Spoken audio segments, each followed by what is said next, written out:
Open your Bible on Psalm 138. Psalm 138.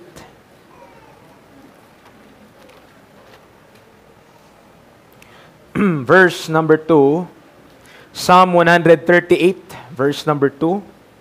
Yun po yung una nating pupuntahan.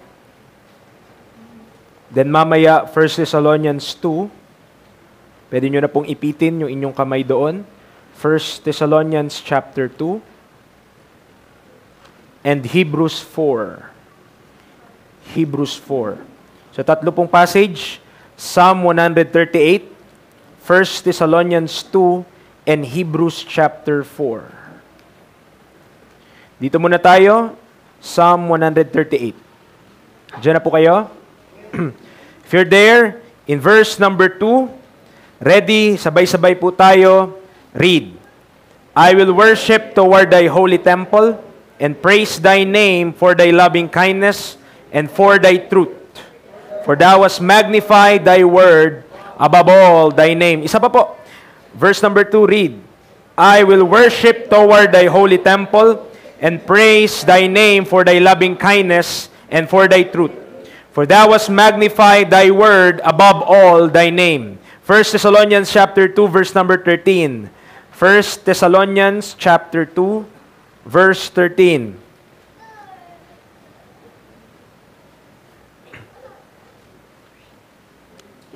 First Thessalonians chapter 2, verse 13. Ready? Read. For this cause also thank we God without ceasing, because when ye receive the word of God, which ye heard of us, ye receive it not as the word of men, but as it is in truth, the word of God, which effectually worketh also in you that believe. Hebrews chapter 4, verse number 12. Hebrews chapter 4, verse number 12.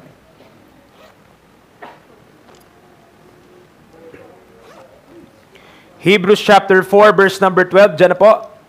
Ready, read. For the word of God is quick and powerful, and sharper than any two-edged sword, piercing even to the dividing asunder of soul and spirit, and of the joints and marrow, and as a discerner of the thoughts and intents of the heart. Tayo po muna ay manalangin. Lord, salamat sa umaga pong ito, inyong pinagkaloob sa bawat isa. Lord, salamat po dahil nandito po kami. Instead na nasa iba kaming lugar o may iba kaming ginagawa, we are here. But help us, Lord, to focus on the Word of God na may papangaral po ngayong umaga, na hindi po mag-loiter around ang aming minds, that we may think kung anong meron sa labas, but be in this moment, O God. Convict our hearts, put the fear of God in us, that we might learn to depart from evil and also to walk in thy precepts and thy truth. Salamat, Panginoon, dahil may salita ng Diyos. Salamat we are not left in the shadows or in the darkness without the light of your word. Help us, Lord, to kilalanin talaga yung otoridad ng salita ng Diyos sa aming mga buhay, that this is authoritative, meaning to say that this is very important and should be followed and obeyed absolutely in our lives. Salamat po. This morning, may you be blessed and glorified sa gagawin po namin ngayon. Ikaw pong maitaas. And help us, Lord, revive our hearts. Kung kami po ay nanlalamig sa pananampalataya, kung kami po ay nalalayo na sa inyo pong kalooban, at kung meron pa pong hindi mga nakakilala po sa inyo, sa Panginoong Hesukristo, ay makilala po at magkaroon ng sarili nilang, personal nilang relasyon po sa inyo, maniwala din sila sa Ebanghelyo ni Kristo. Salamat po, in Christ name we pray. Amen and amen. Tayo po ay makakaupo. We have read those passages, binasa po natin yung mga talata pong yon to substantiate what we will deal this morning. And we will talk about, mga kaibigan, mga kapatid, about final authority. And what is the connection of final authority with what we are dealing for the past weeks? So sabi po dyan, kung mapapansin nyo po sa ating handouts, sabi dyan, before proceeding further in our studies in the book of Romans chapter number 12, bago tayo magpatuloy sa mga pag-aaral po nating iyon na ating pinag-uusapan, mahalaga po na pag-usapan, ma-establish ang ilang mga basic na mga bagay pag-ukol sa pananampalataya natin bilang mga Kristiyano. Bago natin ma-offer ang ating mga katawan bilang haing buhay sa Diyos, bilang hain sa Diyos, Kailangan maintindihan natin yung rason kung bakit ipinag-utos yung bagay na yon. Tama po?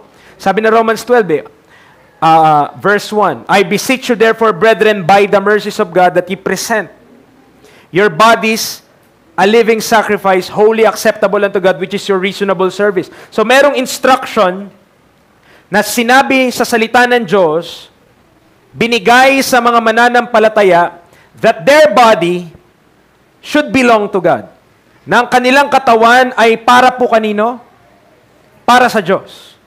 And as living sacrifice, mga kaibigan, mga kapatid, we're dealing with hindi lang basic na pagsunod, hindi lang basic na parang papagawin ka lang, ituturo mo isang bagay o papapuntahin ka sa isang lugar. No. We are dealing with our own bodies. Yung ating sariling mga katawan, ang gusto ng Diyos, gamitin niya para sa Kanya pong kalooban.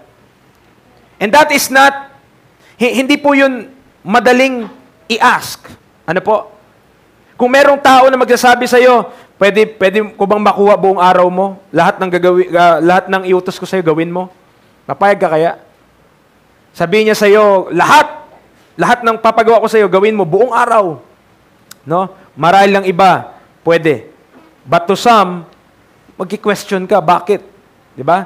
At ang Diyos, yun yung gusto ng Panginoon mangyari. He is beseeching the brethren through the Apostle Paul na ibigay nyo ang inyong katawan bilang haing buhay sa akin. At ito, may tanong tayo dyan. Bakit natin dapat ibigay yung ating buhay sa Diyos? Bakit tayo dapat magiging seryoso sa mga bagay na ito at hindi lamang parang nag-a-attend lang tayo para lang tayong relihiyoso? No? Bakit tayo magiging deboto sa simbahan o sa serbisyo ng Diyos? Why all these things? Bakit po ganoon? Naintindihan po ba natin? Para i-put into perspective, baka hindi naintindihan na iba yung mga tanong dyan, bakit tayo mas magiging seryoso sa kung gaano tayo kaseryoso ngayon? Seryoso po ba tayo sa ating ginagawa? Do you know the reason why you are in a church? Do you know why ikaw ay nandito ngayon nakaupo at nakikinig ng preaching? Do you know why you are still alive? Alam mo ba kung bakit ka pa rin nabubuhay? Ba't di ka pa kinukuha ng Panginoon? Bakit meron pang hininga sa ating katawan? Mga kapatid, yung mga tanong po na iyon ay naitatanong talaga. Legitimate po yung mga tanong na iyon. At those questions demand honest answers. Sa kanila na mga nasa matataas yung kanilang pagkakakilanlan sa lipunan, yun yung term na ginamit ko, nobility. Okay. At merong malaking impluwensya sa sanlibutan na pinapahalagahan po ang kanilang mga oras. Ang mga sagot sa mga katanungan po na ito ay dapat magtulak din sa kanila na iwanan ng kanilang mga lambat kagaya ng mga disciples.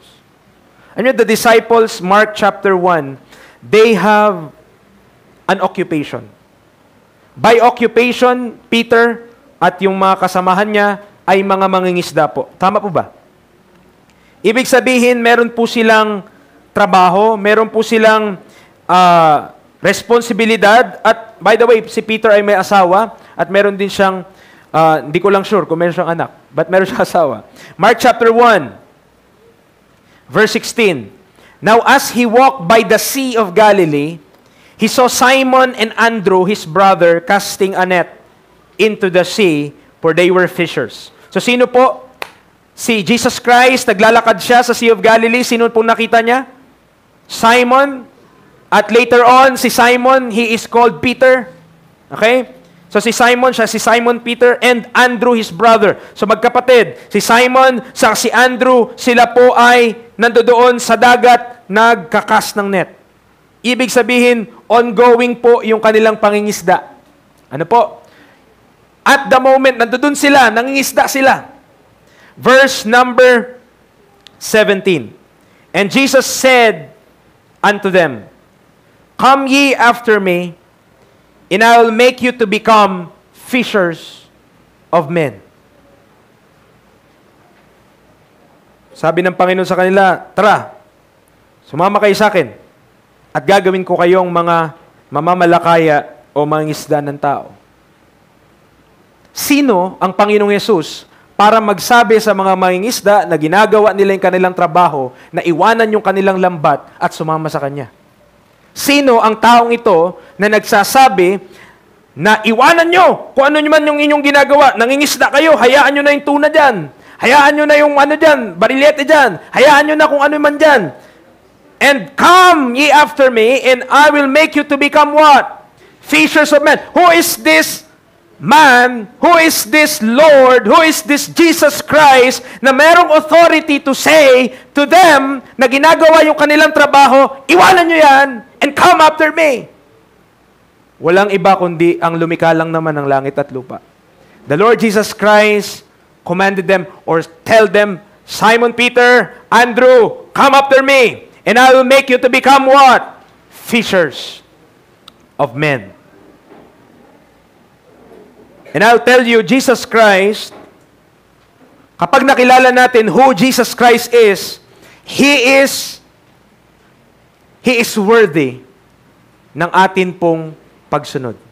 Jesus Christ is worthy to be followed. Jesus Christ is worthy of our obedience. Jesus Christ is worthy of our devotion. Mga kapatid, Jesus Christ is worthy of our time and our bodies. He is worthy of all that we have and all that we are. Karapat-dapat ang Panginoong Yesus na pag-alaya ng buo nating buhay, and there should be no question about that, because Jesus Christ is the Creator of all men, and He is also the Redeemer.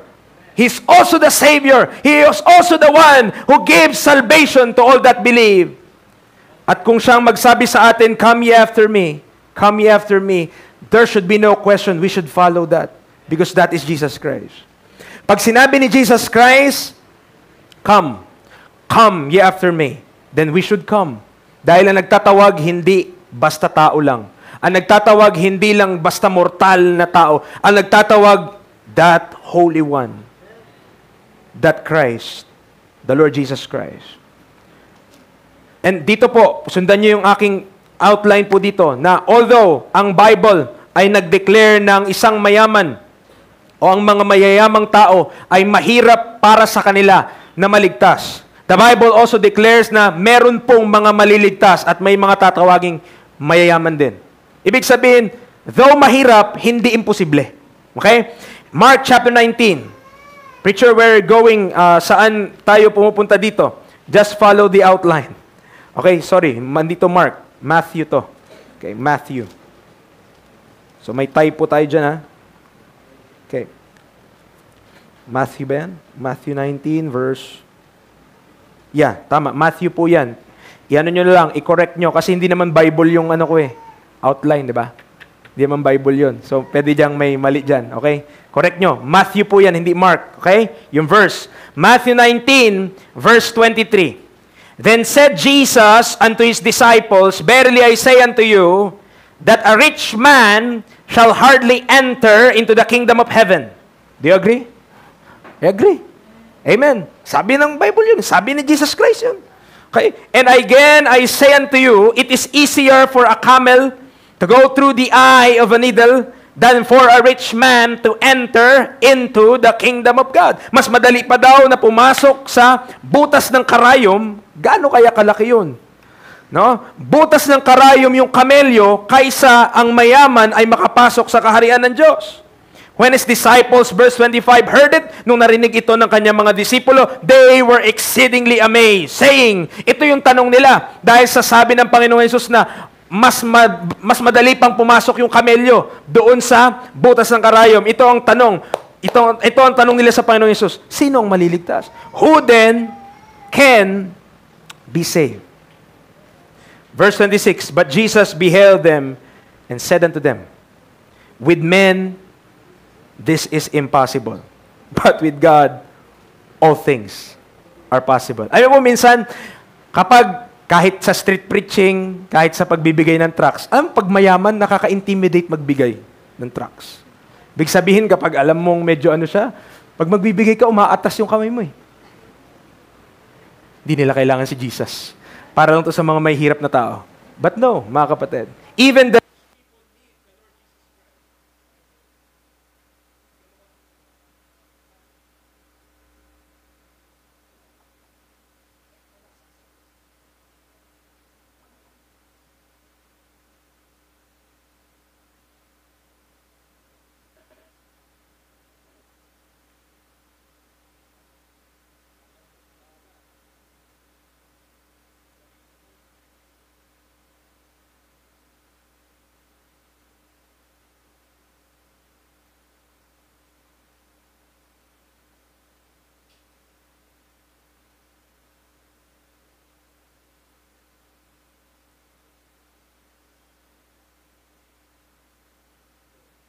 Hello. Diyan pa po kayo?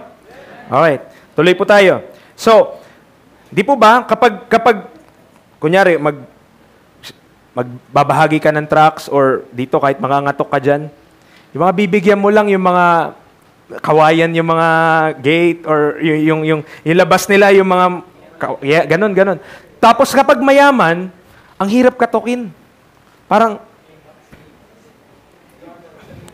hirap. Kakatok ka lang naman, magbibigay ka ng tracts. Tapos, bakit po ganon? We are intimidated by those people, maybe, dahil niisip natin, tatanggi naman yan sila eh. But, sinong nagsabi sa'yo, at sino ka para magdesisyon na those people don't need what you have? Sino ka na magdidesisyon para isipin na itong mga tao na ito, na marahil marami silang pera, marahil marami silang ari-arian, marahil sila ay well-off sa buhay, na hindi nila kailangan si Kristo. Amen.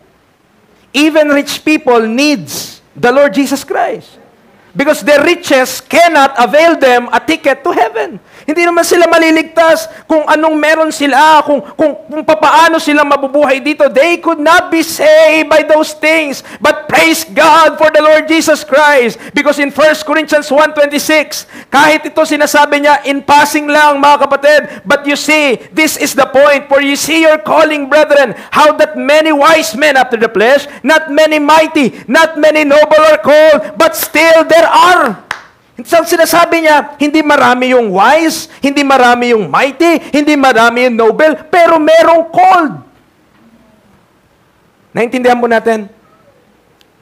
That though these rich people might not, di man lahat sila masave, but the gospel is also for them. Yung ebanghelyo ay para din sa kanila because they need the Lord Jesus Christ as much as a poor needed Him. Kung kapaanong kailangan ng mahirap ang Panginoong Jesus, much more, even the rich people needs the Lord Jesus Christ.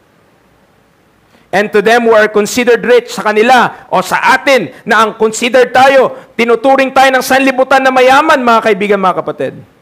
The Bible has instruction for them to follow if they are already believers in the Lord Jesus Christ. Merong point kung bakit dinadaanan po natin itong bagay na ito. 1 Timothy 6. 1 Timothy chapter 6. Kung nakakasunod po kayo, nasa baba na ako ng page 1, dito po sa ating outline. 1 Timothy chapter number 6, verse number 17.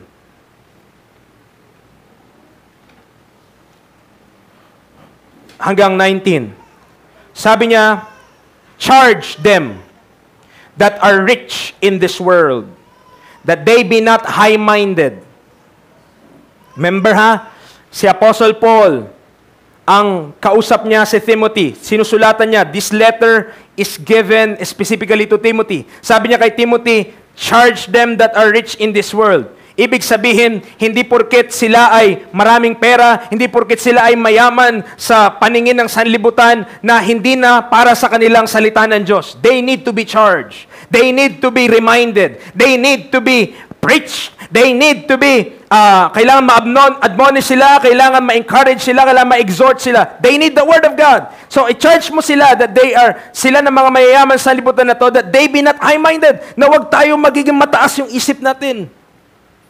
Amen. Nor trust in uncertain riches. Anong tawag ng Bible sa kayamanan ng sanlibutan na ito? Uncertain. Amen. Nakakasunod po tayo? What the Bible calls, ang tinatawag ng Bible sa kayamanan ng sanlibutan na ito, uncertain. Hindi po sigurado. Okay? Kaya nga, mayroong balita eh. Bakit may balita? Para manakot. Ay, ito na, tataas na yung presyo ng bigas. Ay, ito na, tataas na yung gas na naman. Dating 700, ngayon magiging 2,000. Okay, ito na naman, tataas na naman yung gasolina per litro. Diesel, 48. Bukas, 70 na. Ganun. Kaya may balita. It's also to bring fear. But mga kaibigan, mga kapatid, let me tell you that riches in this world are uncertain. Preacher, nakakawalang gana naman po yan. Kung ang kayamanan sa libutan uncertain, saan pa po ako magtitiwala? Eh di ba sa amin kasunod? But in the living God. But in the living God who giveth us richly all things to enjoy. We should acknowledge, mga kaibigan, mga kapatid, na lahat ng meron tayo, it's all from God. Lahat ng pwede nating tamasahin dito sa libutan nito, lahat ng pwede nating makuha, lahat ng pwede nating magkaroon tayo, lahat po yan ay nanggagaling sa Diyos. Ang buhay mo ay galing sa Diyos, ang lakas ko ay galing sa Diyos, ang talino ko ay galing sa Diyos, sa Kanya lahat ng galing. And in a moment, He could just, wala na. Tama? He could get our lives like that.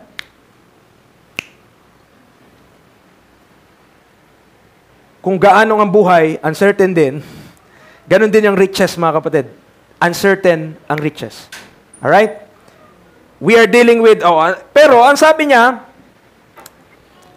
kahit na ganoon, verse 17, meron pong chinarge para sa kanila ng mga mayayaman. Verse 18, ang dapat nilang gawin, that they do good, that they be rich in good works, ready to distribute, willing to communicate, laying up in store for themselves a good foundation against the time to come, that they may lay hold on eternal life. Meaning to say, kung tayo man ay mayaman, kung tayo man ay merong mas nakakataas tayo sa lipunan, consider tayo na may kaya na tayo, mga kaibigan, mga kapatid, in the eyes of the world, then yung mga bagay na yun, we should do that or we should use that for the glory of God. We should use that for the purposes of God. Para po sa paggamit ng Panginoon and not for ourselves only. Amen. Hindi po para sa ating mga sarili lang. By the way, everything that we own, sa Diyos lahat yun eh. Pinayagan niya lang tayo na magkaroon, so kung anong meron ka, sa'yo yun. Pero dapat alam mo, sa Diyos din yun. So wag tayo ma-mistaken ha, hindi yung, ang mindset kasi ng communist, kung ano sa'yo, atin. Atin lahat. So, wala kang pagmamayari doon. Lahat daw. Ganon. So, hindi pagnanakaw kung kunin ko man yung sapatos ni Kurt. Kasi kung anong sa iyo, atin. Tama? Kung kunin ko man yung damit ni Kaiser, kasi nakulangan ako ng damit, kasya yung damit niya sa akin, hindi iyon pagnanakaw. Kasi kung anong sa kanya, atin. No? Mali naman po yun. So, ibig sabihin, meron pa ring pagnanakaw. Pwede pa ring makapagnakaw. Tama po ba? Okay, ibig sabihin, kapag hindi sa iyo, hindi sa iyo binigay ng Diyos yun. Huwag mo angkinin. Hindi pinadaan sa iyo, hindi sa iyo yun. Okay. Kapag binigyan ka, thank you. Kapag hindi sa iyo yun. Okay, kasalanan yun kapag ginawa mo hindi sa iyo. Okay, ito. But the point of the matter, mga kaibigan, mga kapatid, it all belongs to God. So, dapat ipagamit natin for God's purposes, dapat ipagamit natin para sa layunin ng Panginoon, yung mga bagay na galing din sa Panginoon.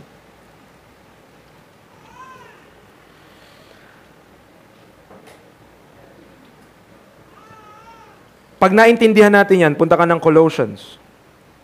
Colossians chapter 1. Wala po yan sa outline natin, ha? Colossians. Di pa po ako nagpe-page 2. Sabihin ko sa inyo pag page 2 na.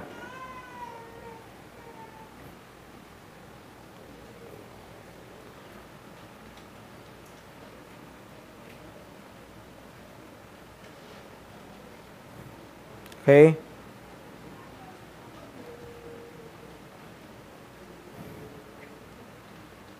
Colossians 1, verse number 16. For by Him were all things created. Do you agree? Sa pamamagitan niya, ni Kristo, lahat ng bagay ay nalikha. That are in heaven and that are in earth, visible and invisible. Whether they be thrones or dominions or principalities or powers, all things were created by Him. Para saan? For Him. Nilikha niya para din sa Kanya. And He is before all things, and by Him, all things consist. You know, kapag tinake mo to practically, and you believe this doctrine by heart and by will, pag pinaniwalaan natin what is included doon sa passage na yon, sa verse number 16, ibig sabihin, everything that I have and everything that you have, including my cellphone, amen, including yung motor ko, including yung pen touch ko, okay? Lahat talaga. Including notebook ko, lahat na meron. Including mga pera sa bangko, no? Lahat. Okay? So, everything that we have, according to Colossians 1:16, kanino po? By Him and for Him. So, pag tinake natin ito, kapag kinuha natin yung mga talata na iyon, yung sa Mark, iniwan nila lahat, tama? Yung kanilang mga nets. Sa Matthew, mahirap daw na para doon sa mayaman na pumasok siya sa kingdom of God. Pero may mga masisave, tama? Doon naman sa mga mayayaman, sa 1 Timothy chapter 6, merong utos ang Diyos. Charge them that are rich in this world that they be not high-minded, nor trust in uncertain riches, but in the living God. So dapat magtitiwala daw tayo in the living God and not on ourselves or not on the uncertain riches. Nasa Colossians chapter 1, nakita natin kung paanong all things were created by Him and for Him. Lahat ng mga bagay nilikha ng Diyos para din sa Kanya. Now, lahat ng mga instruction na ito, maliban pa doon sa napakarami na nakasulat sa salita ng Diyos, ay medyo mabigat po. Tama? Mabigat siya. Seryoso siya. It is a serious demand. Nasa pinakababa na po ako ng outline. Ano? It is a very serious demand and requires more than we could consider enough. So, yung hinihingi ng Bible, yung nire-require ng Bible, yung sinasabi ng Bible, kaya nga din tinatawag na sacrifice, kasi normally, ang ibibigay mo lang, yung sa palagay mo, okay na. Sa palagay mo, yun na yun. But, in God's point of view, in the Scripture's point of view, your body as a living sacrifice, yun yung hinihingi niya, buong buo. It is beyond what our flesh could warrant. It is against this world principles and lust. It's looking beyond the temporal. Oh, page 2 na. Page 2. So, ang tanong ito na. Ang tanong ito na. Nakakasunod pa po ba tayo? So, ang tanong natin ito na. Bakit ko yun susundin? Ito pa. Paano ako nakakasiguro na yun talaga yung kalooban ng Diyos? Tama. It's just a proper question. Kasi kung ang sinasabi ng Panginoon kung anong meron ka, ipagamit mo sa Kanya, gusto kong malaman kung para talaga sa Kanya yung magagamitin. Kung para talaga sa Kanya, magagamit kung anong hinihingi niya sa akin. Or else, nagsasayang lang ako. Tama? Tama lang po yung mga tanong na yon. Can we be certain, pwede ba tayo maging sigurado na when we are giving to the cause of Christ that we are laying up in store a good foundation against the time to come, kagaya nung sinasabi sa 1 Timothy? O, ang dapat natin gawin, aralin natin yung original languages para makita natin kung anong talaga tinuturo ni Apostle Pablo. These questions, together with those given at the beginning of this study, yung sa umpisa ng pag-aaral na ito, ang issue po niyan ay final authority. This is an issue about final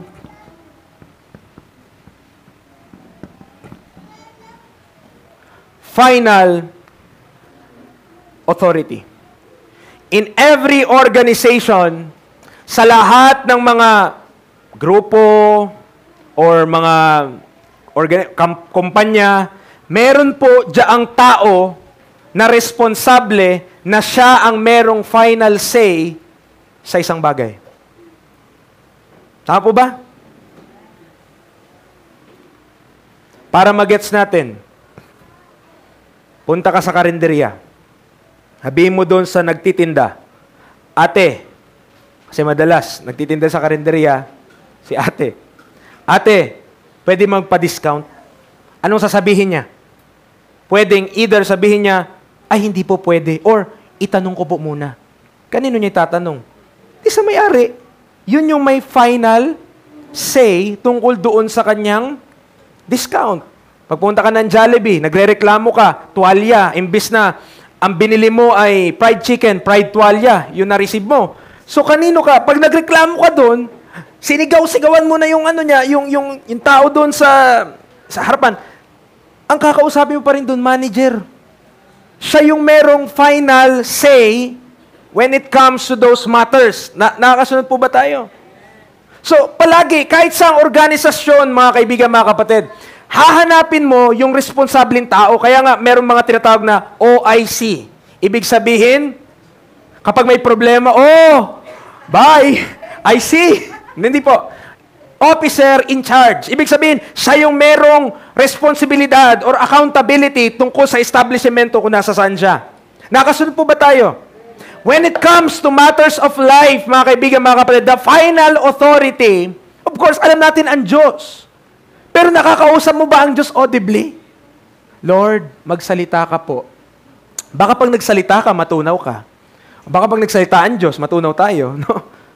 Ngayon, salamat, nagbigay ang Diyos ng pamamaraan para makausap mo siya, though hindi mo naririnig sa ears mo na nagagaling sa langit, pero pwede through the means of a book. Okay?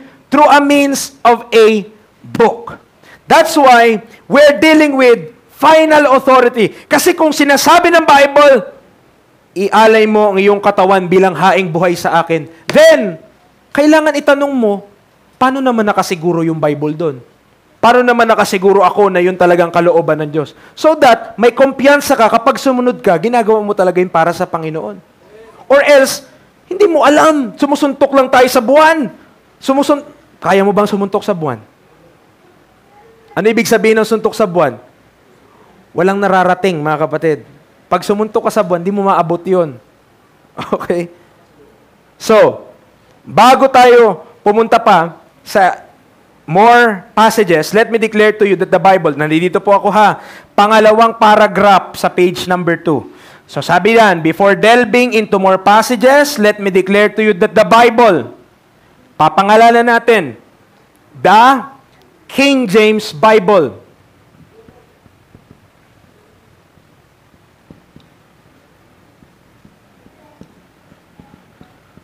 Bakit po the King James Bible? Meron po kasing iba't ibang Bible, no? May iba't iba po yan na uri. Merong NIV, merong Message Bible, Good News for Modern Man, merong Magandang Balita Biblia, marami yan. Ngayon, hindi natin masyadong puntahan yun lahat dahil maubos ang oras natin. Ang point lang, ito po i-declare ko dito and we will substantiate with God's Word later on, the King James Bible in particular is the inspired, perfect, preserved Word of God available for us today. And that is a bold statement and I believe that to be bold. Okay? Talaga pong hindi po yun madaling lunukin, especially if we have some background about these things.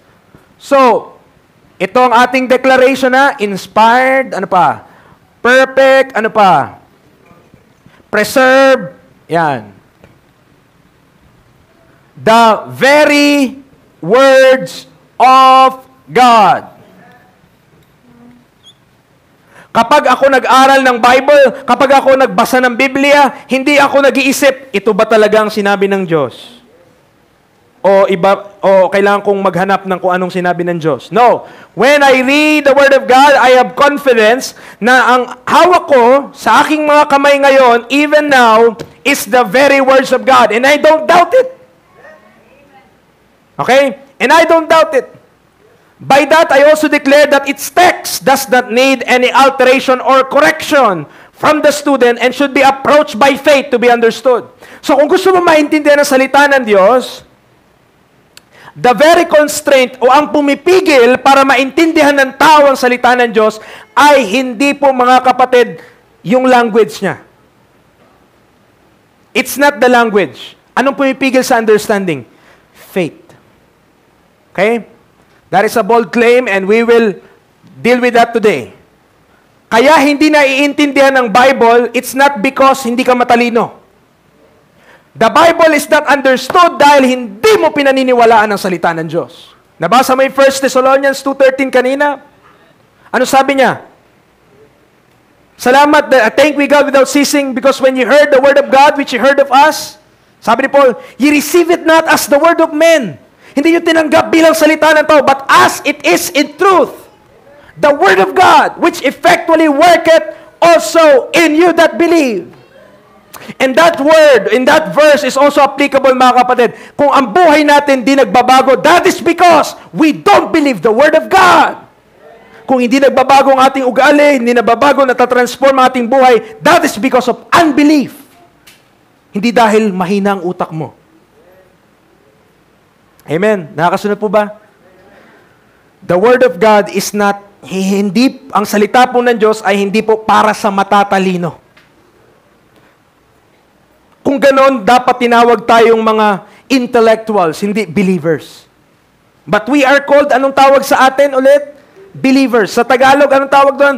Mananampalataya. Why? Dahil yun yung identity natin. Ang pagkakakilanlan natin, hindi tayo matatalino. Praise God kung may talino tayo. But we are considered and we are called believers. Because we are called in the Bible to believe what God says. Not to question what God says. Kung i-question mo, sabi na salita ng Diyos, unbeliever ka. You have full of unbelief if you don't believe what God says about His Word. Okay? So, you could personally understand, so pangatlong paragraph, the text of the KJV. Pwede mo maintindihan ito. Kahit di ka pumunta ng Greek, kahit di ka pumunta ng Hebrew. This is due to the nature of the words of God and the requirements of God Himself. Therefore, I do believe that the King James Bible is the final authority for all things. That is a bold claim. But please hear me out, mga kapatid. When we say that the King James Bible is the final authority for all things, ang buong buhay mo, pinapadaan mo, or gumagawa ka, sumusunod ka, anumang pinapangarap mo, dapat naka-based sa salita ng Diyos. Every decision that we will make, let us consult the Word of God. Because this is not just an ordinary book, this is a book of wisdom. Amen. Alam ng Diyos kung anong pinagdaraanan natin. Alam ng Diyos kung nasa saan tayo ngayon. Alam niya lahat. He is too wise. Sabi nga ng kanta, di ba? God is too wise to be mistaken. Tama. Napakatalino ng Diyos para magkamali.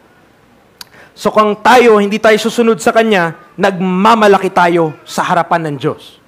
Kung tayo, sipin natin, alam natin yung ating gagawin, hindi tayo sumusunod sa salita ng Diyos, nagmamayabang tayo sa harapan ng isang matalinong Diyos. So, to continue, this is an issue, again, this is an issue of final authority. Ulitin ko po, para maintindihan natin, what is final authority? Final authority is dealing with kung sino ang may final say sa lahat ng bagay. Binigay ko yung mga example doon sa karinderya, sa Jollibee, kung saan man. Sa korporasyon, merong mga tao dyan na sila ang nagdesisyon. Marahil yung mga taong nasa baba nila ang sagot, hindi pwede. Pero kapag yung pinakatuktok nagsabi, pwede, pwede na yun. Lahat ng desisyon nila sa baba, walang kwenta yun kapag nagsabi na yung pinakatuktok. Nagets niyo po? So when the Bible said something, when the Word of God declares something, that is absolute, mga kapatid. Because that is coming from God Himself. Now, to understand final authority, para at least maintindihan natin, bakit ba dapat tayo maging seryoso sa pag-aaral natin ng salita ng Diyos? Bakit ba dapat tayo maging seryoso pagdating sa pagsunod sa salita ng Diyos dahil po sa mga bagay nito? Una, number one, the doctrine of preservation. The doctrine of preservation. Preacher, what is the doctrine of preservation? Unang-una sa lahat. Alam natin ang term na preservation. Kaya nga tayo may rep sa bahay. Tama? Yung may mga rep sa bahay, kaya may rep dahil po sa preservation. Kapag walang rep, huwag kang bibili ng masisira agad na pagkain. Tama? Kasi, kapag hindi yan na-freeze or di yan nilagay sa freezer or sa ice box, ice chest, hindi mape-preserve. So, mapapanis yung kung ano man yung ating meron tayo. Tama? So, ang idea ng preservation ay may pine-preserve siya. So, pag pinag-usapan natin yung doctrine of preservation, pinag-usapan po kasi natin dito, final authority, tama? Pinag-usapan po natin dito, Word of God. Yung mismong words na nababasa natin sa salita ng Diyos, yan yung pinag-uusapan po natin ngayon. Therefore, yan yung pine-preserve. Ito ang tanong ko. Ano po? Kasi meron pong mga nagsasabi, nagkiklaim na ang Bible hindi inspired eh. Or yung King James Bible hindi inspired. Kiniklaim nila na ang Bible inspired, pero ang King James Bible hindi. No? Doon pa lang kontra na yon. Okay? So meron man nagsasabi, hindi daw po inspired ang King James Bible. To that, I say, kung hindi inspired yung King James na hawak mo, ang tanong ko, pinreserve yan, tama? O, claim naman nila, preserve naman daw. Okay? Ito po. Meron sa Amerika, kung di ako nagkakamali, meron sa Amerika, kumpanya, ang trabaho po nila ay i-preserve ang patay. So, ang nangyayari, pag mamamatay na yung tao dahil gusto niya, pag may technology na daw, buhayin daw siya. So, ang ginagawa nila po ay, yung iba, yung sobrang sentimental, buong katawan nila. Nilalagay po sa parang nitrogen something na gano'n, na kapsula, tas pinapalamig, gano'n. Nakapreserve lang para mga Terminator, mga gano'n. So, yung iba, yung hindi naman masyadong gano'n, ulo lang. So, putol, ilalagay doon. Then, pinipreserve nila yung patay. And let me tell you mga kapatid, once na ang tao namatay, judgment na po. There's no coming back from the dead na pupunta ulit sila sa katawan nila. Ngayon, kung mabubuhay yung katawan na yun, abay, zombie yun. Ibang espiritu na nandoon. Okay? Ang point ko lang, bakit ka pag nagpe-preserve ka, kung ano yung estado niya dati, pine-preserve lang. Kasi nga daw, ang mindset nila, in the future, magkakaroon ng technology na kaya ng magpahaba ng buhay ng tao na hindi na mamamatay. So, dahil ngayon wala pa, magbabayad sila ng malaking pera para magpalagay muna sila doon. Sa panahong ito. Okay? So, ganon. Pero, kita nyo preserving something means kung ano yung state niya dati, pinapanatili mo lang na ganon. Consistent lang siya. The Word of God, nabasa natin sa Hebrews 4, ano siya? Quick and powerful and sharper than any two-edged sword. Pag sinabi mong quick, buhay po yun. Kaya nga, quicken your mortal bodies. Okay? So, ang salita ng Diyos, buhay. Tama? Pag sinabi mong inspired, ang root word po niyan, spear. Yan yung root word. Morphology. Okay? Unlapi. Hulapi. Tama? Salitang ugat. Tama? Oh. So, itong spear po, yan, spirit yan eh. It's also breath. So, sa Bible, ang espiritu po, breath, hininga din, life. Oh, so, konektado yung espiritu sa hininga, sa buhay. When we say that the Bible is inspired, ibig sabihin, in. Di ba? In to in? Ano po ang in? Loob, di ba? Loob. Ibig sabihin, pag sinabi natin ang Bible ay inspired, sa loob niya, may buhay. Okay? Di ba? Halimbawa, si Kurt may crush. Halimbawa lang. Example lang po yun. Ano? Di ba, ang term na ginagamit natin minsan, inspired siya. Bakit ganun? Bakit yun yung term na ginagamit natin? Kasi sa loob niya, may something. Okay? And this something, spirit, breath, life, may buhay sa loob. Kaya pag, di ba, pag may crush, di ba, buhay na buhay. Tama ba? Sir? Tama. Buhay na buhay, bro. Di ba? So, pag sinabi natin na yung Bible inspired, sinasabi natin na buhay yung Bible. Pag sinabi natin na ang Bible mo hindi inspired, sinasabi mong patay yung Bible mo. So, ang preservation, pinreserve mo, patay na words. But let me tell you, ang salita ng Diyos, living words. So, by definition and by its very own nature, hindi pa pwede na ang Word of God patay. Or else, pinipreserve mo, kagaya nung dun sa Amerika, patay na katawan. Patay na bangkay. Pinipreserve lang nila na wag maagnas. But by its very definition, mga kapatid, when we deal with the Bible, we are dealing with a living book. Ang pinag-uusapan natin, buhay na libro. Ang pinag-uusapan natin, it has life. Why? Life begets life.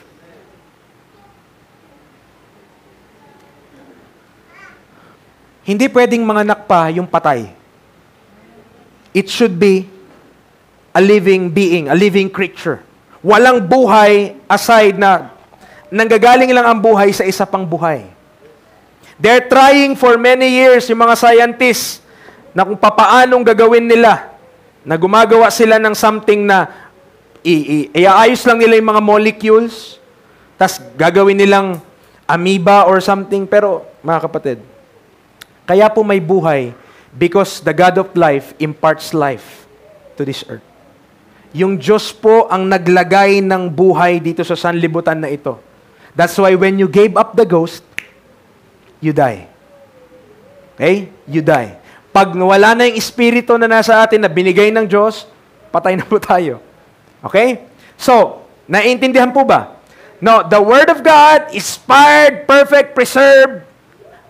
Pag sinabi mong preserve, dapat buhay yung pinipreserve mo. Unless, naniniwala tayo na pinipreserve natin, patay yung words. But I don't believe it. Because the Bible says, the Word of God is quick and powerful, and sharper than any two-edged sword, and piercing even to the dividing asunder of soul, spirit, and joints and marrow, and as a discerner of the thoughts and intents of the heart. Punta tayo Psalm 12. This is the doctrine of preservation, and it is a promise coming from the Lord. In verse 6 and 7, anong sabi ng Bible? The words of the Lord are pure words, as silver tried in a furnace of earth, purified 7 times. Thou shalt keep them, O Lord.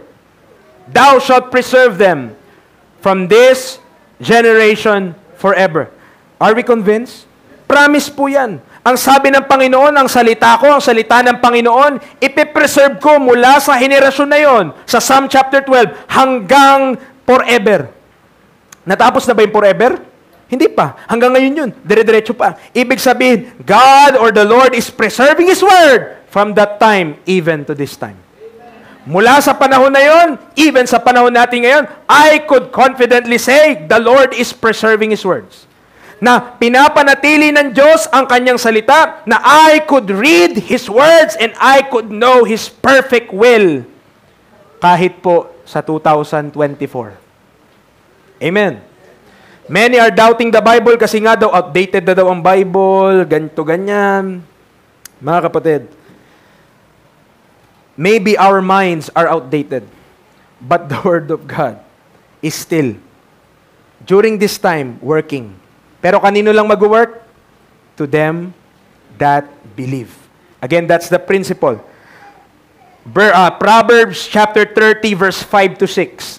Proverbs 30, 5 to 6. Ang sabi ng Bible, every word of God is pure. He is a shield unto them that put their trust in Him.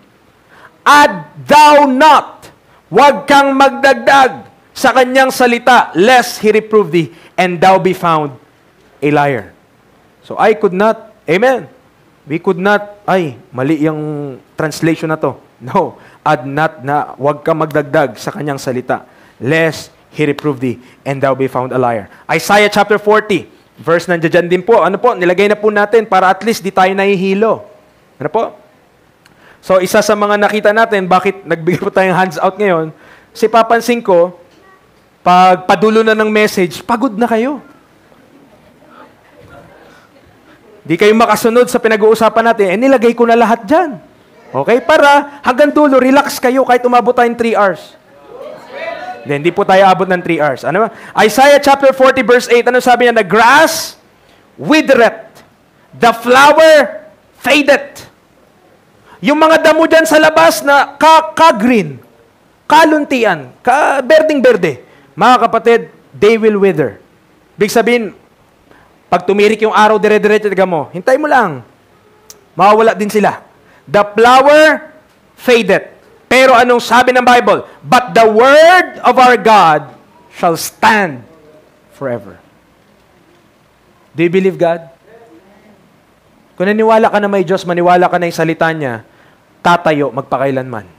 Amen. Understanding that God had made His word available to us today should point us to read it and be subject to it. Pag naintindihan natin na hindi po pinabayaan ng Diyos yung kanyang salita, na parang nawala na lang no sinulat doon sa original, nila Moses, nila Ezra, nila Isaiah, na pinabayaan na lang yun ng Diyos. No, I don't believe that. I believe God, in His power, preserve His words. Amen. Na umabot po even sa atin pong panahon ngayon. Number 2 is the doctrine of translation. Nandiyan pa po ba kayo? O, di ba? Kasi may handout kayo, kaya alive kayo eh. Kapag wala kayong handout, tulog kayo. Okay, now there are arguments na nagsasabi na hindi nila pinaniniwalaan na ang translation ng salita ng Diyos na mula sa original language, kung saan po ito original na isulat, ay pwede niyang mamatch. Okay? So ito po yun, para maintindihan natin, para di tayo maligaw. Ano po? Halimbawa, si Moses. Ano po ang sinulat ni Moses? The Pentateuch, Genesis hanggang Deuteronomy. Tama?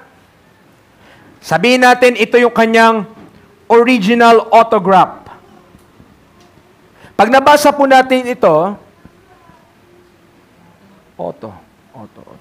parang ganyan yata, autograph. Yan. Okay. Pag nabasa po natin ito, pag sinabi nating autograph, ibig sabihin, kung meron kang manuscript, ito yung unang-una mo. Ito yung unang-una, sinulat mo. Okay? O, 'di ba? Sa mga babae, nagda-diary kayo. Yung original na, yun mismo, yung sinulat nyo na yun yung autograph. Yun yung original autograph. So si Moses, nung sinulat niya yung Genesis to Deuteronomy, of course, may original yun, may pinakauna yun. Okay? Ngayon, kapag yung scribe, kinuha niya na yun, i-duplicate niya na, tawag na doon kopya, malamang, copies. Okay? Kinopya na eh. Tama? So from the original autograph, meron tayong mga kopya. Ngayon, fast forward tayo. Fast forward. Panahon natin ngayon, of course, translated na yan. Kung nanggaling tayo dito ng Hebrew, at pagbaba niya, Hebrew pa rin, kinopya, pagdating dito, English na.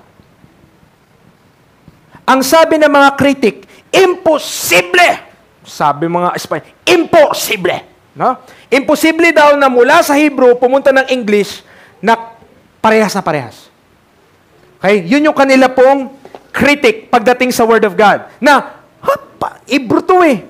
Kayo po ba nakatingin na po kayo ng Hebrew talaga? Hebrew manuscript or something, basta Hebrew. Punta ka ng Psalm 119, may kita mo eh. Nandoon yun eh.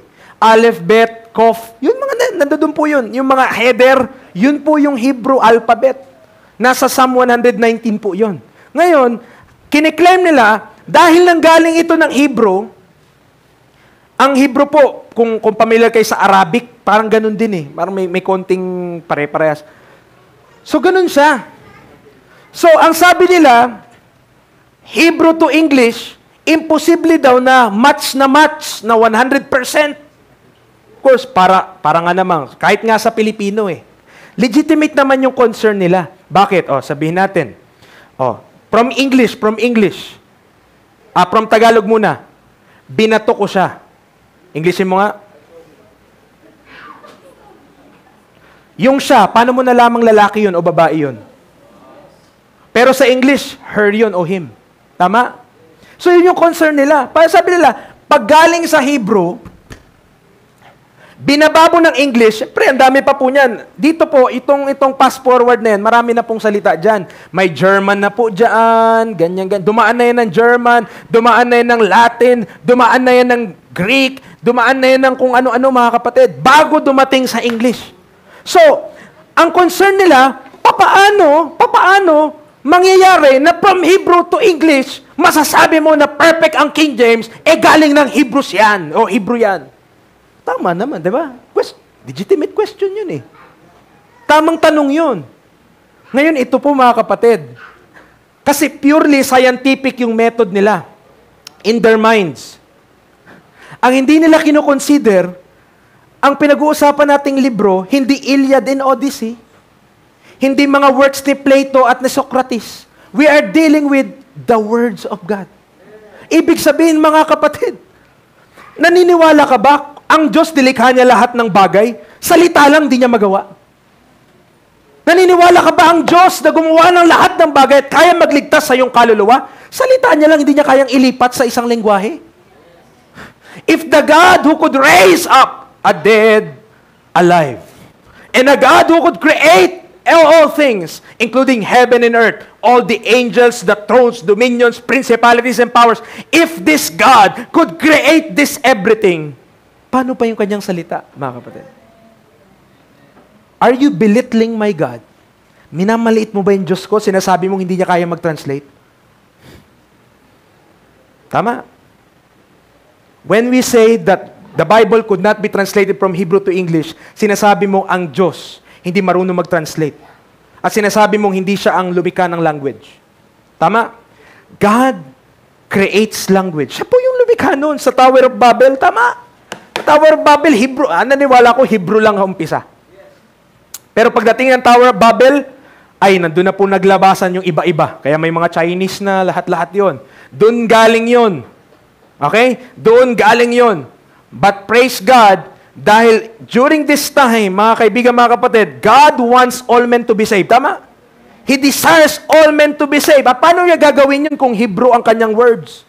Paano maintindihan ng mga Pilipino? Siyabro. Ano sinabi mo? Ano yun? Hindi. Baliw ko yata. Minumura mo yata ako May excuse ka. Tama? Pero hindi po mga kapatid. Dito yon, nandito tayo sa second paragraph, pinakababa na po ng page number 2. This is true for most literature but not to the Holy Scripture. Bakit po? Dahil ang Diyos na inventor ng lahat ng lengguwahe. Do you believe that? Na ang Diyos yung naglikha ng lahat ng language. Kaya niya po by His care, wisdom, and power, translate the Scripture from one language to another and preserve His words perfectly as He promised. Kaya niya yun. Bakit? Diyos siya. Hindi ako naniniwala sa pinipreach mo, preacher. Bakit? English yan ang Diyos, Hebrew siya. Tama? Pwede mo. Legitimate question. Legitimate criticism. Tama. Ito, examples. Esther 1, page 3. Page 3 na po tayo. Page 3. Esther 1, 21 to 22. Esther 1, 21 to 22. Diyan pa po kayo. Amen. Lahat ng papunta ng langit, mag-amen. Lahat ng papunta ng impyerno, amen. Alright, gising pa. And the saying pleased the king and the princess, and the king did according to the word of Memucan. For he sent letters into all the king's provinces. So meron pong king. Nakakasunod? May king, tapos ang gagawin niya, magpapadala siya ng sulat sa lahat ng mga probinsya niya. At mga kapatid, sa panahon pong ito, ang kaharian po nila, kingdom po ito. Hindi po ito bansa lang. Kunyari, Pilipinas lang, China lang, hindi po. Malawak po yung reach nun. Mga bansa, pag pinag-aralan natin, during our time ngayon, mandami na pong bansa niyan. Napapalibutan niyan. Ngayon, nagpadala siya ng sulat sa lahat, into every province according to the writing thereof. Nakita nyo? Ibig sabihin, kahit siya, may king. May king, di ba? May king. Tapos, siya yung siya yung hari ng buong kaharian na maraming mga nations yan. Nations yan, mga kapatid. Hindi po yan COVID-19, ha? Okay, nations yan. Anong sabi niya? According to the writing thereof. May sariling language ito. Iba-iba sila ng salita, mga kapatid. Pero ang ginawa niya, nagpadala siya ng sulat ayon sa mga salita nila. To every people after their language. That every man should bear rule in his own house, and that it should be published according to the language of every people. Halimbawa, ilagay na lang po natin sa panahon natin ngayon, Pilipinas na lang para magets natin. Sa Pilipinas, marami mga dialects. May Bisaya, merong mga Ilocano, merong mga Ilonggo, merong mga Munggo, hindi po kasama Munggo. Merong mga, di ba? Iba-iba yan. Kapag nagpadala yung presidente ng memorandum or executive order, tapos ang ginawa lang naman ginawang Bisaya, ginawang Cebuano, ginawang Boholano, ginawang lahat ng Palawan. So, hindi mo ba susundin yon? Dahil ang original niya halimbawa English. Dahil ba tin-translate sa Bisaya, hindi mo nasusundin? Ay, yari ka. Kaya niya nga nilagay sa Bisaya para maintindihan mo . Bakit itatranslate ng Diyos yung Bible? Para maintindihan ng tao. Or else, hindi niya na lang tin-translate kung ayaw niya namang intindihin natin. Kaya po binigay sa atin yung Bible sa lengguwahe na naiintindihan natin ay para po maintindihan natin. Yun pinakamano dyan. Dahilan kung bakit may Word of God in English. Preacher, ba't hindi sa Tagalog? Simulan mo nang i-translate, Brad. Kung gusto mo magkaroon tayo ng Pilipino na Bible, yan ang calling mo. Kasi may mga sumubok na, hindi pa rin tapos. At hirap na hirap sila. At ang hirap nilang i-translate. Tama? Kung nagre-reklamo, hindi, preacher, naniwala ko, pwedeng ilagay sa Pilipino, I support you. Ano kailangan mo? Monasteryo? Mag-stay ka ng 12 years para matranslate ang Bible? Nakakasunod po tayo. Nilagay niya na sa English, so yun na lang ang pinakamalapit mong source. Kasi ang English po, by the way, obviously, sa buong mundo, it is spoken. Ang tao, walang excuse one day na sabihin niya, Lord, di naman namin alam ang salita mo . Kasi Hebrew siya. Anong alam namin dun? Paano yung mga hindi nakapag-aral, tama? Paano pa nila maintindihan? Lalo na Hebrew pa ang salita. Nakuha natin. Daniel 6:25. Another king. Si King Darius, anong ginawa niya? Wrote unto all people, nations, and languages that dwell in all the earth, peace be multiplied unto you. Ano ang point? Kung yung mga hari nga, na sila ay mga mortal kings na naging hari dito sa sanlibutan, ang gusto nila, yung letter nila, o word nila, maparating nila sa lahat ng kanilang nasasakupan, kahit iba-iba yung lengguwahe. At siyempre, kukuha siya ng translator para magawa yon. Kung yung mga hari nga sa laman ginawa yon, what more? The King of Kings. Look at this quote by E.R.Q. Kung kilala niyo si E.R.Q., yan. As the king's speech which he uttered, being translated to other tongue, is still the king's speech. Tama? Na-translate, pero salita pa rin ng hari yun. No cause thereof why the word translation should be denied to be the word. If pagan kings wrote to the people, nation, languages that dwell in the earth, would the King of Kings do less? Yun lang yung point. Kung yung mga hari nga na, mga masasamang hari nga, ginawa yun, yung hari kaya ng mga hari, Hindi niya kaya gagawin yun, knowing na kung gagawin ng Diyos yun, na i-translate sa language na maintindihan ng karamihan, mas malalaman yung Word of God, so be it. Amen. When it is God's will today that men be saved and coming to the knowledge of the truth, tama ba? 1 Timothy, sige puntahan niyo po para maintindihan natin. 1 Timothy chapter 2 verse 4. 1 Timothy chapter 2 verse 4. Anong sabi ng Bible? Who will have all men to be saved and to come unto the knowledge of the truth. Paano ka masisave? Paano ka mag-come to the knowledge of the truth kung di mo naiintindihan yung knowledge of yung words ng galing sa knowledge of the truth? Kung di mo naiintindihan yung words, kung You could not comprehend dahil, mga kapatid, kung mag-try ka ng ibang alphabet aside from the phonetic alphabet na ginagamit natin ngayon, yung A to Z na ginagamit natin, i-try mo. Try mo mag-aral ng ibang language, mahirap po. Amen? Mahirap po. Try mo mag-Mandarin kung di ka mabaliw. Okay? Pwede naman. Pero mahirap. It takes time. It takes effort. Tama? So, papaano, Brad, kung ang tao, nasa ano na siya? Nakahilata na sa ospital. Shesharan mo ng gospel. At ang gospel, available lang sa Greek o kaya sa Hebrew. Brad, patay na siya, di ka pa tapos mag-share. Nagets mo? Bakit? Paano? Hindi po, dapat maintindihan nyo ito. Ito dapat. Nakita natin, the Word of God, ginawa niyang available to all men kasi ang will ng Diyos, all men to be saved. Kaya na nilagay dito sa salitang ito English, and by the way, English language. Kung pag-aaralan natin yan, para siyang ininbentong language.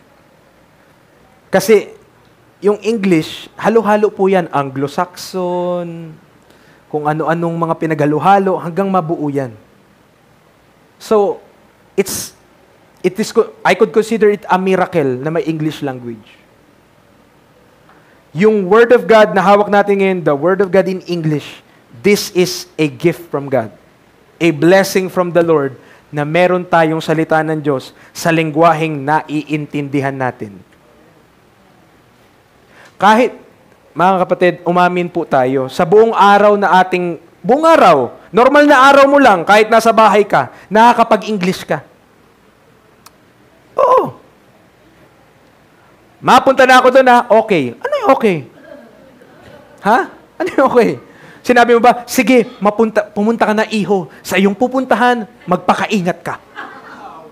May ganun ba? Walang gumaganon sa inyo.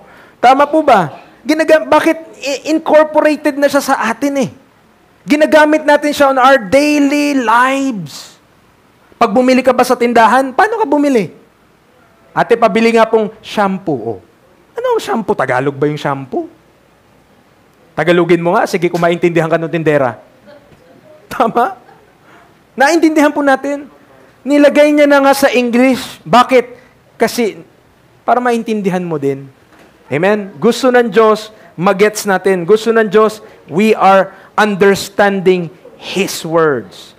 But remember, 2 Corinthians 4:4, nasa gitna po tayo, pang-5 paragraph mula sa itaas. In whom, 2 Corinthians 4:4, the God of this world hath blinded the minds of them, papaano po, which are not literate. Hindi po. Sino ang na-blind ang minds? Which believe not. Lest the light of the glorious gospel of Christ, who is the image of God, should shine unto them. Ang question, hindi yung kung kaya ba ng Diyos i-translate. Ang question, bakit niya ita-translate? We should not question God's ability na ilipat ang kanyang salita from Hebrew to English. He is God. Bakit mo kikwestiyonin yung kapangyarihan niya na gawin yun? Kaya niya naman yun ah. Amen. Who could question God kung gustuhin ng Diyos na ang kanyang lengguwahe o ang kanyang salita ilagay niya mula sa Hebrew papunta ng English? Sino tayo para questionin natin ang Diyos? And if that's so, we should understand, ganun pala yun, preacher. Ibig sabihin, kahit ang original niyang autograph, Hebrew yun, pag binasa ko yung Genesis dito, yun din yung sinulat ni Moses? Yes. Magiging accountable tayo. Bakit? Alam natin na yung salita ng Diyos na ito talaga yung gusto ng Diyos, malaman natin. And we should obey it because we are understanding these words. Hindi ito usapan kung kaya ng Diyos. Ang usapan na ito ay bakit? What is that purpose? 2 Timothy 3. 2 Timothy chapter 3 verse 16 to 17. Anong sabi ng Bible? All Scripture, lahat, from beginning to end, is given by inspiration of God and is profitable for doctrine, for reproof, for correction, for instruction in righteousness. Para saan? Anong reason? Kung ba't binigay yung scripture by inspiration? That the man of God may be perfect, truly furnished unto all good works. It is for our benefit. Kaya binigay ng Diyos yung salita niya, inspired as it is before. Mga kapatid, ganito yan, mindset dyan nung panahon ni Moses, ang salita ng Diyos, yung power niya 100%. Bakit naman? Original ink bakit yung panahon natin ngayon, hindi na 100%? Pinrint na yan Hindi na yun yung original kasi mas mga kapangyarihan yung galing talaga sa kamay ni Moses. Mga kapatid, tandaan natin, the Word of God, kahit po sinulat ni Moses, ang salita ng Diyos settled in heaven na dati pa. What we have in our hands, all the copy na meron tayo sa ating kamay, kopya lang yan. Ang pinaka-original, nandoon na sa taas. Settled in heaven na. Matagal na. Nandoon na yung salita ng Diyos. So, hindi mo pwedeng sabihin, hindi, 100%, ngayon, ano lang to, 80%. 80% lang yung salita ng Diyos. Paano kung yung dun sa 20% na iniisip mo na hindi totoo, dun sumabit yung gospel? Yung 20% na yun, dun sumabit yung kaligtasan mo. Paano na lang? Tama?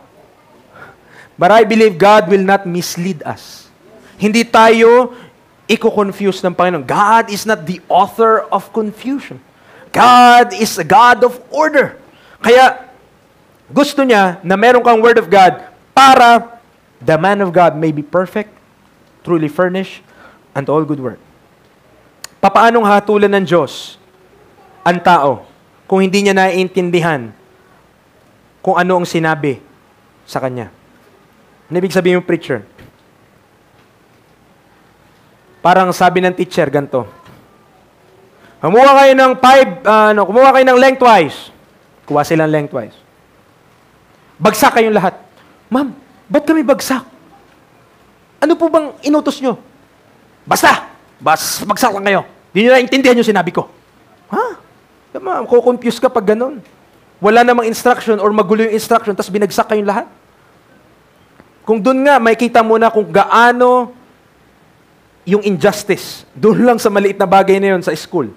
How much more sa Diyos? Sasabihin ng tao, Lord, bakit mo ako'y pupunta na impyerno? Hindi ko naman alam. May ganyan ba? Ano yun? Tama? Papaano nga hatulan ng Diyos ang tao? And I believe God is giving a witness to man kung ano ang kapahamakan na naghihintay sa kanya at hindi siya wawarningan ng Diyos, hindi siya sasabihan kung anong gagawin, then sasabihin ng tao sa Diyos, Lord, wala ka namang, hindi ko naman alam But I believe on that day, mga kapatid, walang makakapag-question sa Diyos. Why? Romans 1, tignan nyo kung papaanong nilatag sa Bible. Romans chapter 1.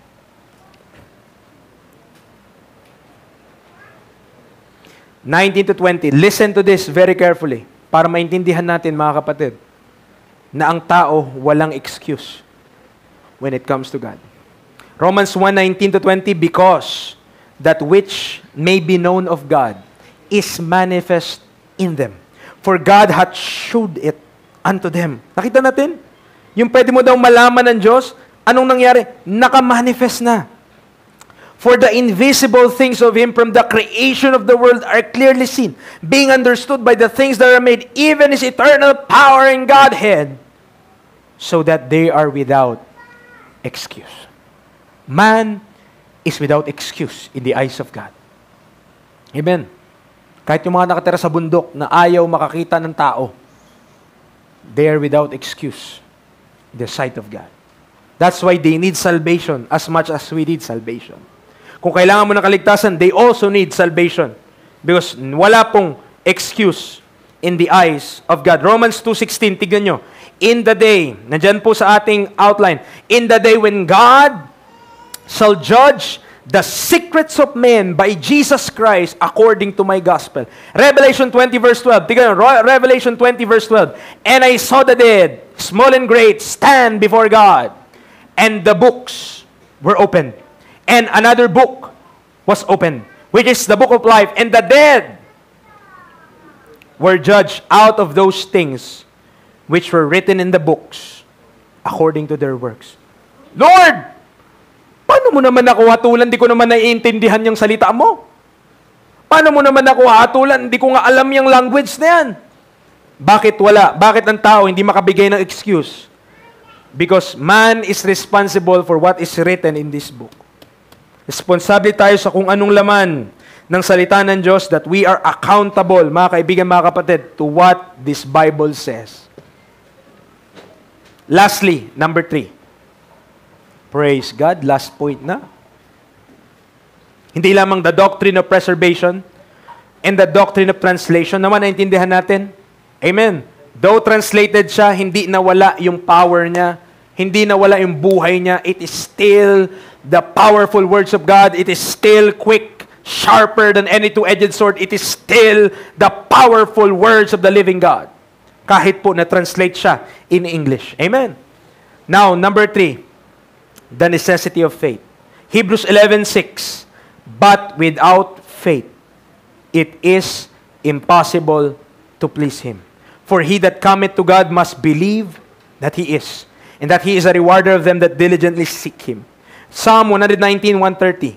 The entrance of thy words giveth light.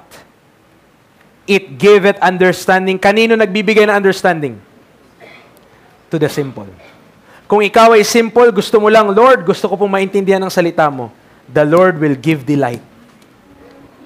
Hindi ka matalino? Yes. Wala ka masyadong galing, o hindi ka masyadong matalino kumpara sa mga klase mo, kumpara sa mga katrabaho natin, mga kapatid. Hindi naghahanap ang Panginoon ng mga wise. Not many wise men nga eh. Pero God had chosen the foolish things of this world, the base things of this world which come to naught, that no man should glory in His presence. Walang magmamayabang sa harapan ng Diyos. Job 32 verse 8, but there is a spirit in man, and the inspiration of the Almighty giveth them understanding. Ano nagbibigay na understanding? Inspiration of the Almighty. Amen. Ang Word of God, ang King James Bible, inspired.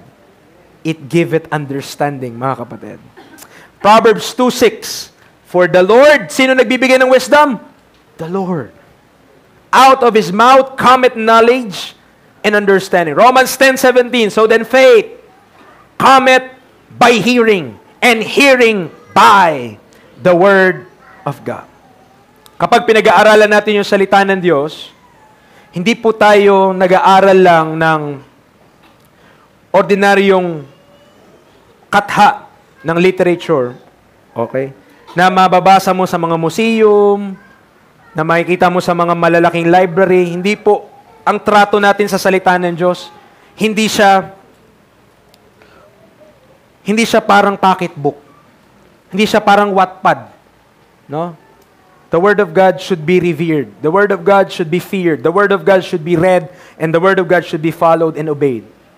Salita po ito ng Diyos. Tandaan po natin. Hindi natin dapat nilalaro ang salita ng Diyos. Hindi dapat natin parang tinitempt yung salita ng Diyos. We should believe kung anong nakalagay po dito. Amen. And there are things, important things, na kailangan nating matutunan found in this book. Sabi niya, we are not handling a subject purely by intellect. Di natin pinag-aaralan ito na talino lang. This is a spiritual matter.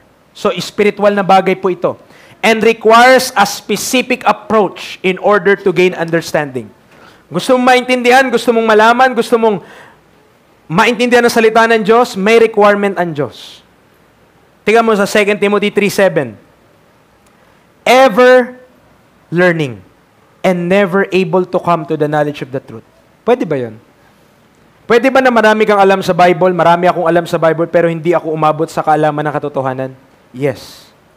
I could be knowledgeable with the Bible. Ang dami kong alam ko lahat ng tao nandito, kahit si Methuselah, kahit si Methuselek, lahat ng mga, di ba? Lahat ng mga tao diyan na nakalagay, alam mo. But you could ever learn and never able to come to the knowledge of the truth. Anong kulang? What's missing? How could one learn and learn and learn and still not know the truth? Paano na? Aral ka ng aral ng aral ng aral ng Bible, pero di mo pa rin nakukuha. Anong kulang? Faith. Faith.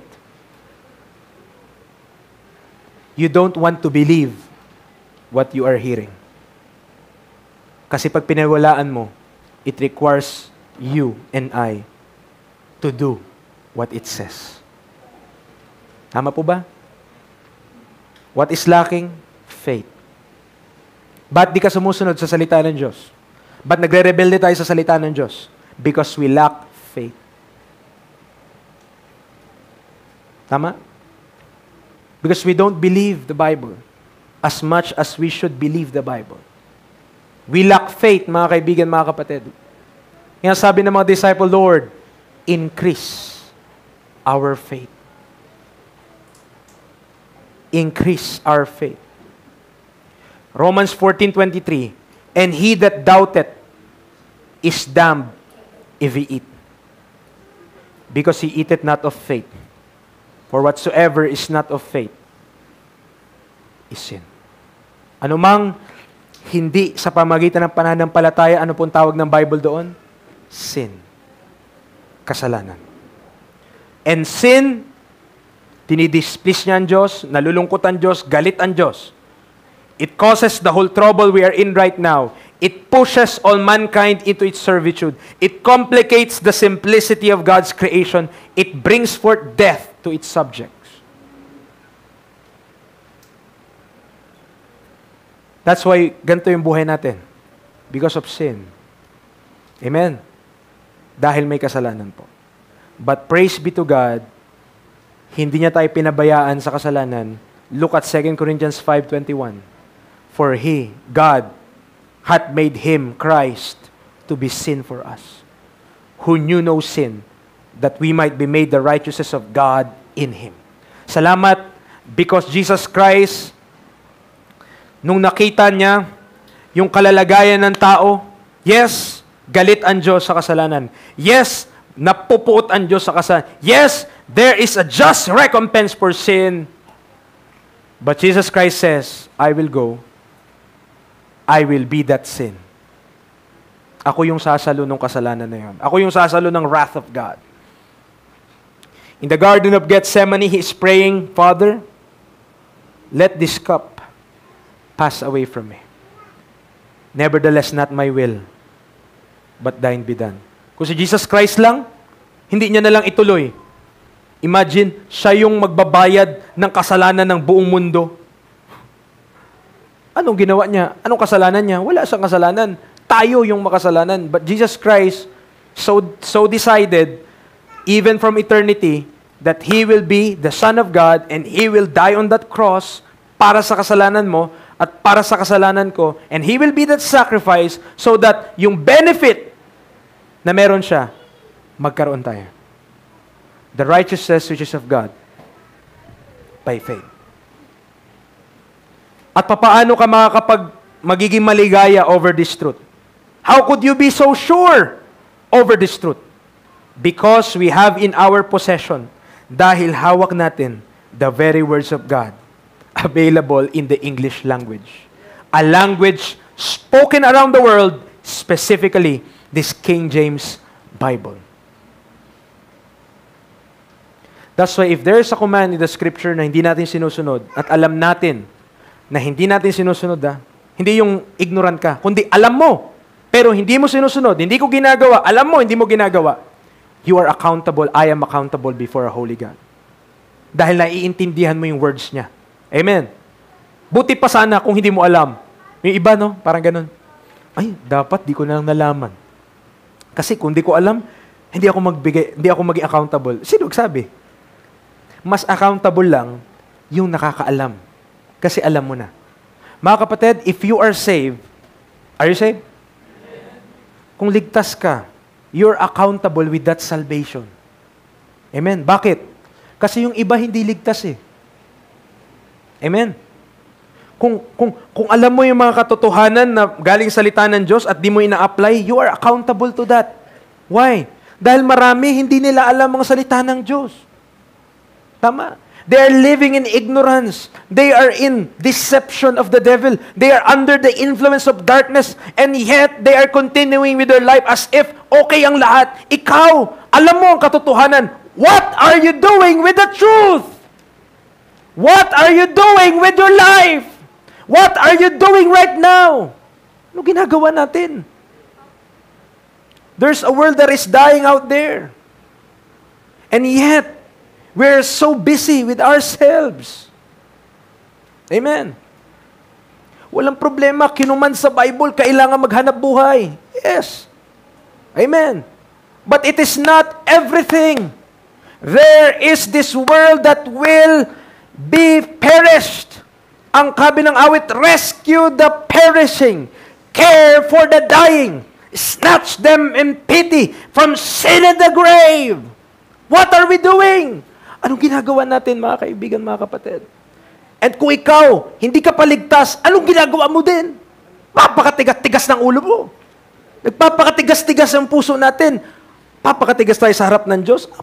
Obra ba tayo sa Diyos? If you are not saved, Jesus Christ died already for our sins. Sabi ng isang quote, either the Bible will keep you from sin, or sin will keep you from the Bible. Maybe, kaya hindi tayo makasunod sa salita ng Diyos. Sa mga hindi saved, to the obedience of faith. Hindi ka makasampalataya kay Kristo, magtiwala kay Kristo bilang yung tagapagligtas because there is sin in your life na ayaw mong i-give up. It is very possible that is the constraint, yun yung dahilan kung bakit ayaw mo sumampalataya kay Kristo dahil ayaw mong i-give up yung kasalanan na yun.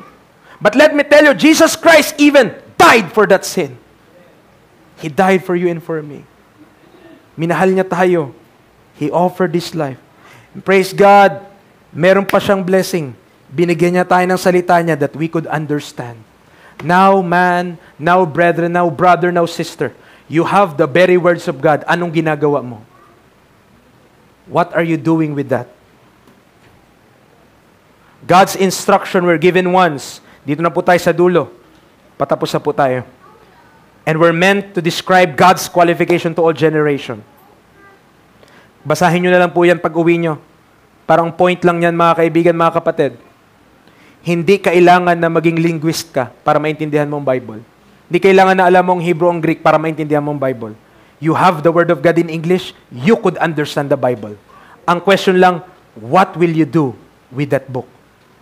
Anong gagawin mo by this book? Last paragraph in the bottom, if by these reasons you are convinced that we have an absolute copy of the Word of God in our hands today, kung nakonbinsi ka na yung hawak mo sa iyong kamay na King James Bible, this is the Word of God, then we could confidently by faith believe everything contained therein. Lahat na nakasulat dito totoo. At kilalanin natin na ito ang final authority sa buhay natin. Kung ano sabihin ng Bible, we are accountable to it. Amen? If we are still not saved today, kung hanggang ngayon, nagmamatigas tayo before a holy God, you are responsible to that. Because God's Word says, believe on the Lord Jesus Christ, and thou shalt be saved.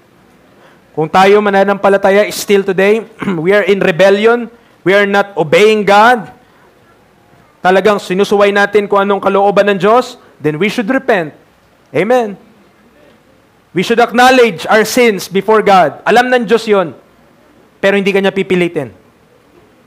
But life more abundant is waiting for them who would believe the words of God. Let us pray. Our Heavenly Father, thank you, Lord, for your words today. Salamat that we could be confident na yung hawak po namin ngayon is the very words of God. We have your precious word, we have your sweet word, but we also have your powerful and sharp words, oh God. Lord, wag niyo pong hayaan that this church will die, and our faith will die, and our lives will be again in darkness. We pray, Lord, pasiglahin niyo po kaming muli. Bigyan niyo po kami ng kasigasigan, Bigyan niyo po kami, Panginoon, ng apoy sa amin pong paglilingkod po sa inyo. Na makapagpatuloy, na bigyan niyo po kami ng gana, O Diyos, na magkaroon kami ng awa, compassion para sa mga mapapahamak, na hindi kami nabubuhay lamang para sa aming mga sarili, para lamang sa kayamanan, para sa pera, kundi para po sa inyo. Help us, Lord, our hearts. Teach us, change us. Thank you for your word, your perfect word given to us that we could read and understand. All this for your honor and glory in Christ I may pray. Amen and amen.